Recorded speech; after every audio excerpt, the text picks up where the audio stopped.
everybody, Leftie here. I'm coming back at you with the Painscreek killing. So the last time we left off, we found out some more information about Scott being dead, and now Trisha's dead too. We found out that they've died. A briefcase key we have this one that says BH on it with initials, a hammer, a locket still, and the house entrance key. So I said we were going to go look at houses first, but I'm actually going to go open that briefcase first. So real quick, guys, we're going to go back to the hotel and open up that briefcase. All right, here we are in front of the briefcase. We're going to go ahead and open that and see what information we got. So let's see here. We have 3rd-degree burns, pneumothorax, whatever. Andrew Reed, that's his coroner report. 44-year-old white male with burns found at home, pronounced dead at the scene. 3rd-degree burns found across body, completely charred over the head, face, neck, and hands, heavily charred across the front and back of the body, legs, and feet. Closer inspection reveals punctured lungs with an object similar to a switchblade or a small knife. Possibility cause of death, but body is too burnt to confirm. Henry Johnson, exsanguination, got it, whatever that says. 61-year-old white male pulled out of a car submerged in lake. Victim's lungs do not contain water, which show that he did not die by drowning. Due to the prolonged submerging of the body in water, the estimated time of death might not be accurate. Estimated time of death is between 12 to 16 days. Top right side of the skull, leaning towards the front and above the right eye, has a wide crack, usually caused by a sharp object and strong force. Front torso, face, and back portion of forearm suffer numerous lacerations. Victim most likely succumbed to blood loss before being placed in the water.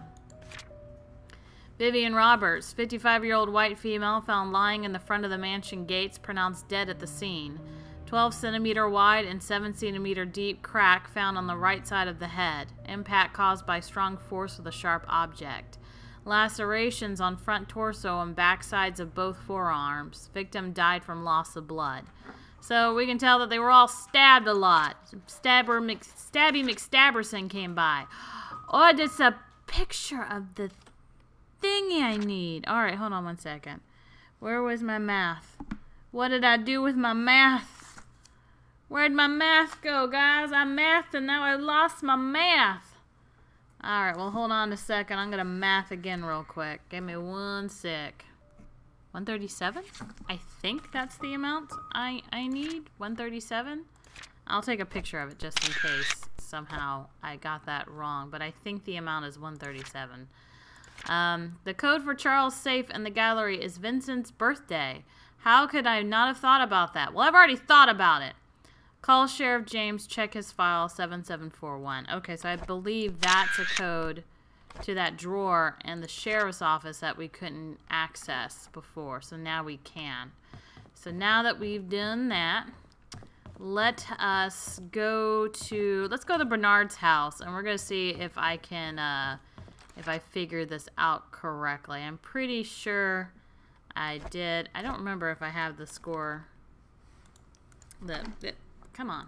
I don't remember if I have the scorecard saved. I do. So, alright. So we're going to go there and check to see if I can get this done correctly. See you there in a bit. Alright, here we are back in Bernard's house. So I think one of the first things we're going to do is we're going to go ahead and pry up this piece of floor here. Because I think I can use the hammer to do that. Yep. Oh, look! It's a bloody knife! Oh, no! Look, evidence! So we'll take a quick pick. Why not? Can I pick up the nails? Was it saying I could? No, I could just pick up the knife, but I can't take it with me. Alright, so now we found that. And I believe the code is... Let's try it. I did the math, and I think it comes out to 137. Ah, I was right. Good job, me. Alright, so.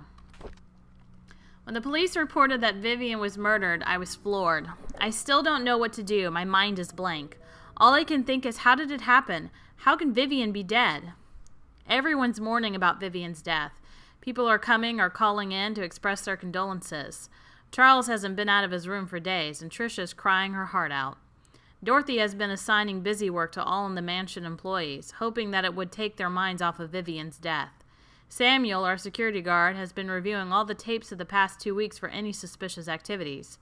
I wish I could be of any help. Scott was just apprehended for the murder of Vivian. Is that true? No one could have thought of that. I could never, ever believe that Scott would be capable of killing someone, let alone Vivian. Yet it makes me so mad. I feel confused. Trisha was admitted to the hospital today. She had a nervous breakdown after finding out that Scott could be her mother's killer. Her condition has been getting worse over the past few weeks, and no one has been able to properly help her.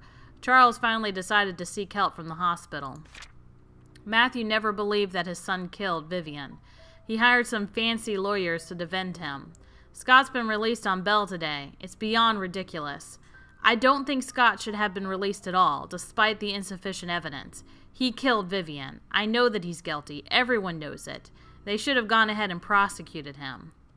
The maids were cleaning the mansion when they found some stuff belonging to Vivian, a key and some stationery. I asked Charles what he'd like to do with them, but he told me to take care of it myself. I brought them back to my place. Well, of course you did, you creeper. Vivian's death has caused lots of grief to everyone, especially Charles. After hearing how heartbroken Charles was 2 nights ago, I can't bear to see him suffer anymore. Scott should pay for what he did. Okay. Well, let's grab this key. A key to a desk. So I know which desk that goes into. That's the mansion desk. And let's see what we got so far. So we have the mansion desk. We have a house entrance key. I have an idea of where it goes. We'll have to try it and see. And then we're still looking at where this one goes. So I'm going to go try one of those keys on the houses and see if it's to the house I think it goes to. Unless it goes in here. Hold on one second. I have a question if maybe this key goes in here. It does! It is Bernard's house key. Okay. Never mind. I was wrong to move. We need to stay. There's more stuff to look at. I did not know. The hospital gave me these pills. They are supposed to help fight depression. I feel a slight dizziness. It might be the food that I ate this morning. The dizziness comes and goes. I'm still able to work. Not a big problem. It's my day off today. I didn't take the medication. By the evening, I started thinking about Vivian. I had to drive Vivian again, so I took double the dosage. I had a migraine for the rest of the day. At least I didn't have to think about her. Couldn't Vivian stop seeing that guy? Why can't I stop thinking about it? Now I know that my dizziness comes from those pills. The pills, they don't seem to work anymore. It doesn't matter if I take them or not. I can't stop imagining what Vivian and that guy are doing whenever they meet. I stopped taking the medication. Well, that was probably a good and bad call. I mean, all the dizziness, bad for you, stop taking the meds. But the obsession stuff, keep taking it. Ooh, someone was not a fan of hers. I drove Vivian today since Derek is out of town with Charles. As I was driving, we talked. She expressed that despite having a successful business, she felt empty and tired. Trisha hates Vivian for trying to stop her from seeing Scott. She seems to be really bothered by the name Vincent, and her relationship with Charles seems to be just for show. I wish I could comfort her. She's going through so much right now. If only I could confess to Vivian how much respect I have for her, how much I admire her. Ever since Trisha brought up the name Vincent, Vivian has been pretty quiet. Even during dinner, she hardly spoke. I can barely remember the last time Vivian appeared happy. I don't think anyone can blame her. Wanda hasn't been coming to work for a while now. Her illness is getting worse. I wonder how she's coping. Derek wasn't available to drive Vivian again, so I offered to help. It's been a month since I first drove for her. She's been opening up more to me, telling me about the struggles she's faced with, her rocky relationship with Charles, how she really dislikes Scott. Sometimes I would give her some suggestions when she asked what she should do. Other times she just wants someone to listen to her. Mostly I'm just happy to be with her. Vivian seems rather distraught recently. During the afternoon tea gathering, I stood outside the room and tried to listen to the conversations. She feels miserable being with Charles. They hardly look at each other, let alone speak. Personally, I don't think Charles deserves her. I finished reading Vivian's biography. Half the facts were incorrect. The writer should have done his homework better. Sometimes when I'm driving for Vivian, she asks me to drop her off at the corner of a street, typically in front of Tom's Cafe. She's always telling me that she'll make it back home on her own. It aroused my curiosity, so after dropping her off today, I parked the car and watched her. She ordered a cup of coffee to go. She then left the cafe and walked up the street for about 5 minutes to a residential area. She stopped in front of an apartment and pressed the doorbell. Shortly after, a man in his early 30s, wearing a suit, opened the door. He leaned over and hugged Vivian. She gave the coffee to him and they exchanged some words. I couldn't hear what they said. They then entered the apartment together. Who is he? This is the 6th time I followed Vivian. After she went into the building with the guy, I parked the car nearby to wait for her to come out. Is this considered stalking? Yeah, pretty much. You're pretty much 100% on that. About 2 hours later, a cab stopped out in front of the apartment. Shortly afterwards, Vivian came outside and the man followed closely behind. They chatted for a bit. Vivian looked extremely comfortable with him. Before leaving, she kissed him on the cheek. What's going on? I tracked down the guy. He works at a bank. The place they meet is his apartment. How could she do that? Who the heck is he? I reported sick for the 3rd consecutive day. As I laid in bed, I kept thinking on why Vivian would be seeing another man. No matter what Charles did to her, she has kept her faith in him throughout the years. How could she be having an affair now? She's better than that. She's supposed to choose me. All right, you creepier McCreeperson. Jeez. You weirdo. She's not supposed to like anybody but me. How dare she? Why are all these drawers already open? I have not been in here. I was not in here, so why are these drawers not open? That means somebody else has been in here. And then conveniently closed all the drawers and left all the clues and then locked the door back up and put a key somewhere where I could find it. Good job, person. I appreciate all that. Alright, well, I think we're done in here. Alright, so now we're going to go try that house key where I think it might go. So I'm going to go try that. Okay, my first thought with the key is that it might go into this place of the one worker who was new. And it's not giving me the option to unlock, but let me see. No, I can't use the key here. So I guess this one doesn't matter. This door doesn't matter. I thought it did, but it does not. So I'm going to go over here and try it on the photography lab. Maybe that's where this key goes, because it was next to a note from the photographer guy. So let me see if this is the key. Yep, it is.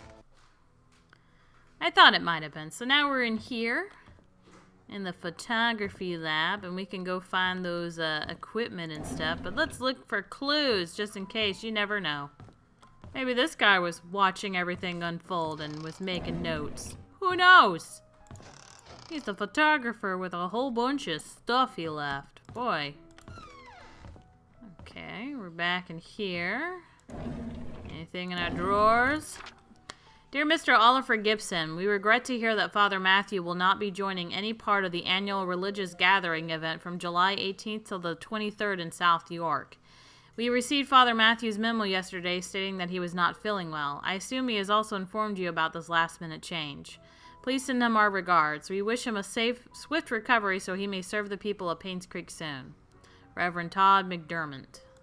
McDermott? Whatever. Not sure. McDermott! McDermott! Ah, more tools. Can I take the shovel? I can! I took the shovel. Alright, so I got the shovel and I got a wrench. So there we go with all that. Anything back here? Of course there's a diary. Why wouldn't there be? We just attended Trisha's funeral this morning. Charles tried to be strong, but by the end of the ceremony, his face was wet. Dorothy cried her heart out. It truly pains the souls to witness so many deaths occur here in Painscreek. Every one of those deaths was of a person I knew, and some were very close to me. Among them, Vivian's death shocked me the most. Despite what the media said, I will not for even a moment believe that Scott killed her. It just doesn't make sense to me. Trisha's death hurt the most, probably because I spent the last few years mentoring her. She was smart, kind, and very talented. She was turning into a very promising young woman. I think I said Trisha's, and not Vivian, but it's Trisha. With her passing, Charles has lost all his family members. He's all alone. I can't imagine the pain he is going through. Dorothy left Painscreek early February, a month after Tricia's funeral. The hospital closed shortly after. By the end of the month, Charles had packed and departed Painscreek for good. Wanda passed away on March 12th of 96. Her cancer had spread too far and too deep. The doctors could not save her. 2 weeks after her funeral, Derek moved out of Painscreek. Autumn is approaching. My photography store will be closing by the end of this month. I have many things to say, but there's no one left to confide in. Anyways, I've been thinking about retiring for quite a while now. Maybe the time has come. It looks like it has, my old friend. Oh, anything in the bathroom? Anything in the bathroom? Probably not. Okay. So out we go and up the stairs. Are we gonna go up the stairs? Oh, I thought there was something on that step stool. Oh, can't go up the stairs. They lied to me. I thought I could. I can't go anywhere. Can't go in any of those places. Alright, so we got some tools. Got a hammer, got a wrench. And we got a shovel. And now we also have a key that goes to a desk. This is going to go to Vivian's desk in the mansion. So actually, we're going to go open that up before we go anywhere else. Alright, we're in Vivian's room, and now we got our key. So, wait, I was on it. Why aren't you suddenly not on it? Use it. There we go. And we got ourselves a diary, so let's go ahead and read that. Although we live in the same house, Charles and I hardly speak to each other. I know that he's been feeling guilty ever since his affair, but that was 20 years ago. It's high time I forgive him out loud. That's what it says. It's high time I forgive him out loud. So out loud I need to. Next, I need to work things out with Tricia. I've been objecting her relationship with Scott for quite some time. In doing so, Tricia has been avoiding me. I haven't been a good mother, but I want to be there whenever she needs me from now on. I just want things to go back to the way they were. The agency has arranged for a new guy to help me. His name is Owen Smith, quite a young man from what he has accomplished. During our meeting, Owen asked me many things as if he was interviewing me. The brief introduction turned out to be hours long. However, by the end of it, he said he has everything he needed and will get things moving right away. I have a good feeling about him. Owen called to meet with me today. He had the papers ready for me to sign. He said that the location of the exhibition has been approved. All we need is the down payment. That's great. I signed the papers almost immediately. After that, I informed our accountant, Helen, to transfer the money from the Roberts Relief Fund since the hospital won't be needing it for a while. Owen's been a great help since we brought up the idea of an art gallery for the public. I'm not sure if things could have gone so quickly if it had been some other agent. I owe him that much. The art gallery will be open in 3 months. I'm so excited about it. We have received most of the artwork from the contributors and artists. All I need is to ask Charles if he would be willing to donate some of his paintings. If this exhibition succeeds, it would be good for us and for Painscreek. I haven't felt this alive in a very long time. I have a purpose now. So she was trying to get art stuff up and running. So, there we go. I don't think there was anything else in here. There was just that. So, from here, we have all these tools. And, oh! Fixing broken drawers. So, we can go fix that one drawer in Wanda's house and look inside. So let's go do that. Alright, here we are at the drawer. So we're going to use our hammer on that. And it worked! Look at that! Dear Miss Wanda Tyler, after almost 5 months of sessions, your son, Derek Tyler, is now much better. We are still unable to get him to talk much, but he has chosen to express his thoughts and feelings through written text, which is a breakthrough for him. During his last session, however, he wrote the following. Dad was standing in the middle of the road. He was waving to me. Mom was crying and her tears dripped onto my face. I woke up. Kitty was purring and licking my face. I think she wanted to go out. Mom doesn't like me to make noises when it's late at night, says it will wake everyone up, so I was very quiet when I opened the back door. Kitty flew away. There were noises behind the wall fence. There's a door that's always locked, but there's a light behind the keyhole. I walked to the door and looked through the keyhole. There were 4 people. 2 of them were fighting. A baby was crying. Then one of them fell down and hit her head. She stopped moving. Her eyes were open. I wet my pants because she was looking at me. Derek has since become very quiet. We haven't been able to grasp fully if what he wrote was real or imaginary. Nevertheless, we are concerned with the situation.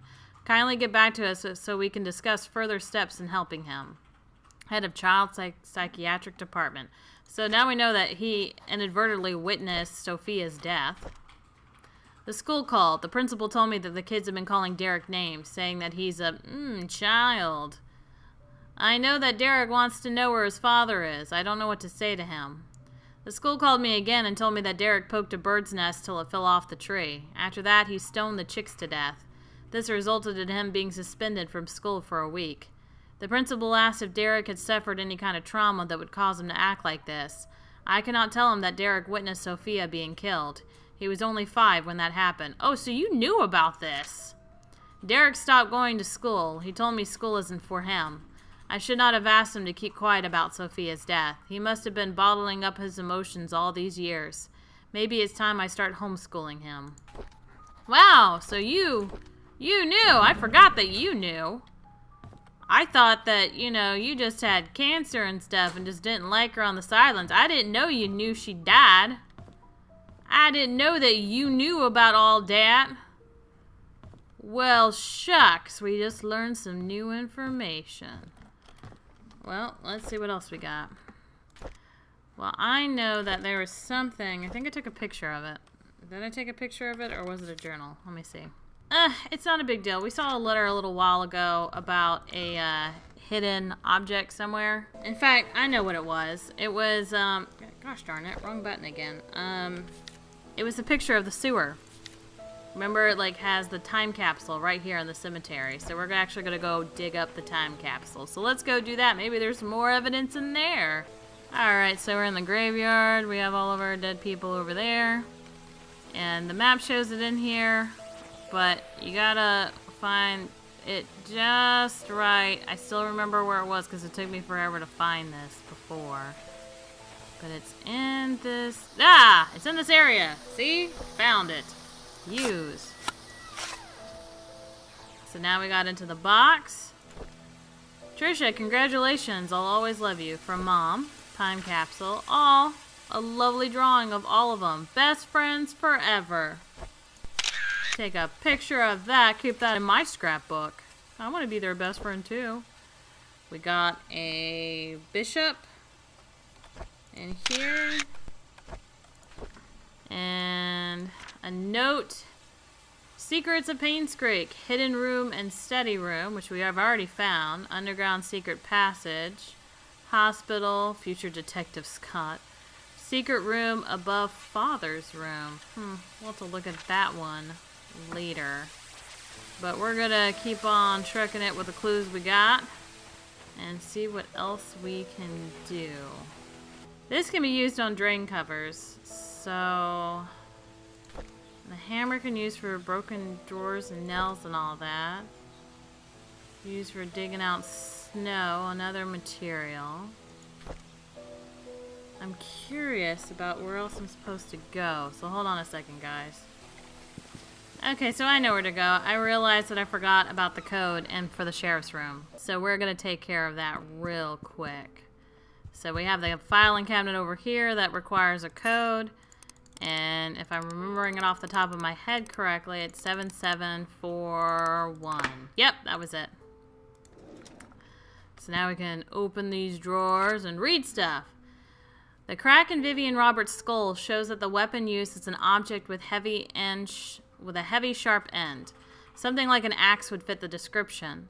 To cause a crack that big, the attacker must be rather strong. I'm assuming it's either a man or a strong woman who's experienced in the use of the weapon.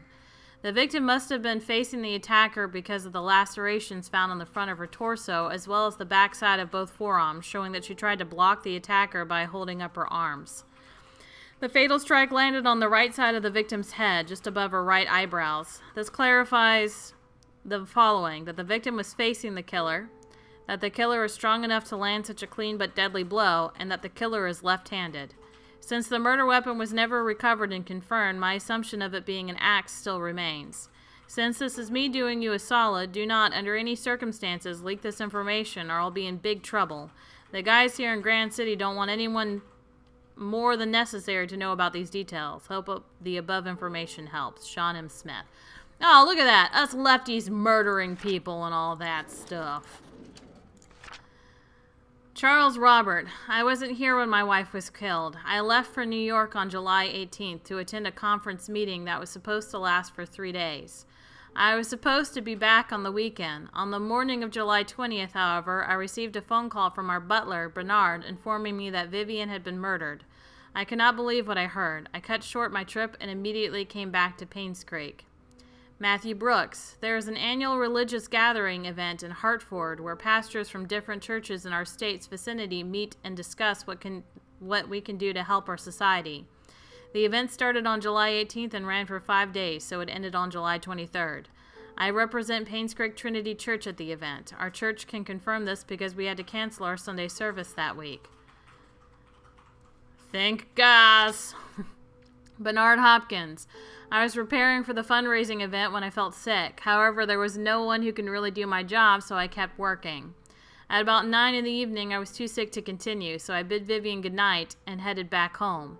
Dorothy Patterson saw me leave. No, there's no one else that lives there. I live alone. Suspicious. There's suspicions all around. Dorothy Patterson. Yes, Bernard was not feeling well that day, so he left slightly early than usual. However, he finished his work before he left. When I saw how sick he appeared, I wondered how he could have kept on working. Well, I guess that's why the Roberts family trust him so much. Me, I was around the mansion most of the time, either preparing the food or making sure that the other maids were doing their jobs. The fundraising event, which was to be held the following day, was important to Vivian, so we were all making sure that everything would be perfect. By the time Mary left, it was already past midnight. I locked the doors and then went home myself. No, I live alone. Mary Martinez. My name is Mary Martinez. I've been working in the kitchen for the past few days for the upcoming fundraising event. Jimmy's Bakery was supposed to deliver the cakes, but a few days before the event, they called to inform us that they can't make it. Suddenly, I was in charge of the cakes.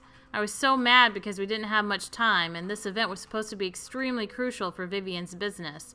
But after hearing that Vivian was murdered, all my anger and work just sort of became irrelevant. Derek Tyler. I remember dropping Mr. Roberts off at the airport on July 18th at around 2 p.m.